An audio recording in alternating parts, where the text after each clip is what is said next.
Guys, me again. Just some thoughts pondering on my head, and I thought might as well make it into a video.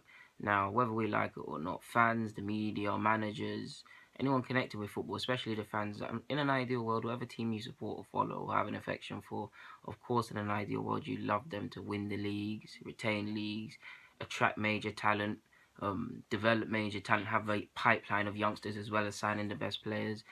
And whatever way we like it, it's not gonna. It's just not gonna happen. Arsenal in the best case. Before I get into Arsenal in the best case, because I think Arsene Wenger, our manager, said like a year ago that there's about 5, 6, 7 or whatever players that could come into the group. Group is ambiguous. It can be training. It can be with the first team. In some players' cases, like Iwobi did, you get my drift. But you've got in our case, we've got to lose some battles to win the league or win the war, better yet, lose some battles to win the war, better way to put it. Because whether we like it, no manager or club has time. Arsenal in the best case, we just don't have time. Like all of us are impatient. Whether we're patiently impatient, if that makes sense. Like me myself, of course, I understand that it takes time, but football's primal. I want to win stuff. But it doesn't work like that in regards to our young players. Like, I mean, we're seeing all the clubs. We all banter all the clubs about you didn't. This player didn't make it. Didn't reach his potential. Blah blah blah. But we're all fighting a loser's battle because I'm sure with let's take Dan Crawley. Keep saying his name wrong. For example, let's say realistically he's what 19, going to turn 20 in August. He like I said previously, he's a player that needs just someone to put a hat on him, say I believe in you. You're gonna have some good games, you're gonna have some terrible games. We need you to get up there physically, get used to men's football, fighting for 3 points week in week out because the technical ability is there. We now do that with a couple of them and put them in our starting lineup. You have to be prepared to not win things, and we're not. We're not. No matter what you tell yourself, we're not. Of course, you can now say the players are there that exist, like the likes of on paper, Alexis Sanchez, Ozil. They could lead the club and lead the young players. It's not going to happen like that. If you have 5 or 6 players, it's not going to happen. Realistically, it would take them 5 or 6. I know it's extreme. It would take them about 18 months to even before we could even debate winning a Carling Cup or something like that. Purely because they would have seen what it's like to fight for the league and fight for 3 points. It's fight or flight very quickly. Obviously, in hindsight and developing later on in your career, you can come back to that level and be at that level. But you would very quickly see who is good enough, who is not. And some of our fans, which ain't and fans in general, which aren't as logical as us watching this and me, it's not their fault because football is at face value. You shouldn't have to see it more than that, but they wouldn't be prepared. Now, if we not just Dan Crawley, I'm not just going to single him out. Chris Willock as well. I've previously spoken about how much I rate him as a player, but he needs to come up physically and play the game. I rate him a lot because he's rather impatient. He wants to play men's football. He sees his worth, and hopefully if things go right for him, he'll play at Benfica. And he's allegedly been training with the first team and doing things like that. I don't follow Portuguese league like that, but that's what I like to hear him as well. The same case goes for him. The same goes for Zalalem. In his case, who next Fabregas, blah blah blah. He's ahead of Fabregas at this age. When I went to watch him play, I remember telling my friends, this guy has it all to play, but he needs to affect the game, the X factor, make your mark. In the same way you'd see Pirlo and Xavi, you'd know. I'm not saying they would do the Messi and Ronaldo stuff, the headline stuff, the blah blah blah, all of that nonsense.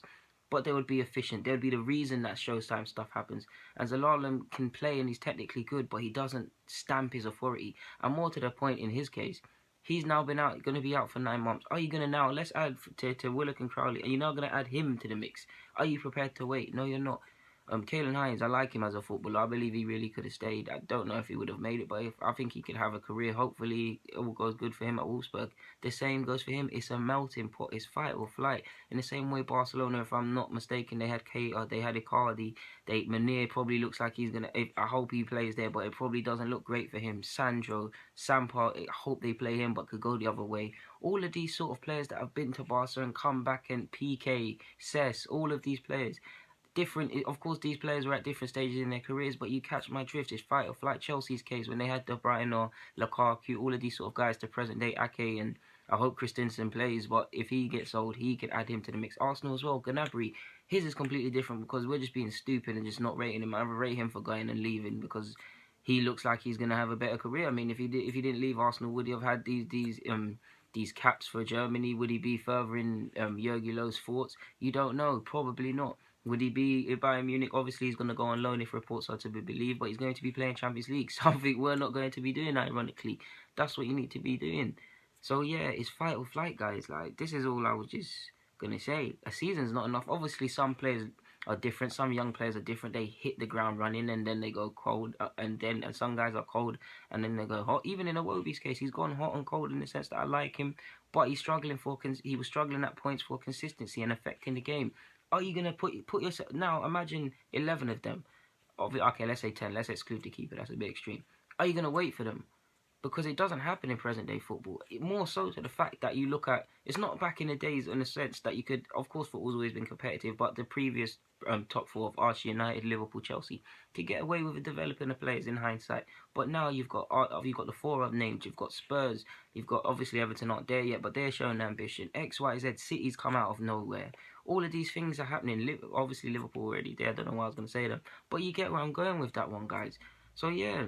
If you want instant results, fair enough. If you want young players, cool, like myself, I put myself in the thing. I want instant results, but I want young players. But you have to be prepared to wait on them. You have to be prepared for them to make stupid mistakes.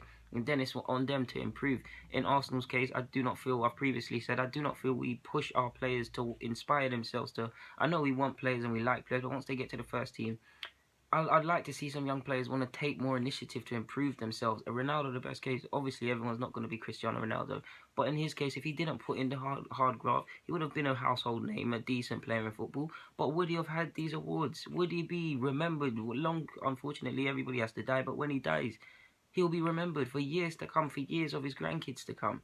Would he be remembered if he didn't put that work in? No, he wouldn't. So yeah, guys, you get where I'm going. Deluded Kuna, I'm signing out. A bit of passionate ranting and waffling going on right now, man. Let me just sign out. Anyways, get in the comments, subscribe. You guys know, thank you very much.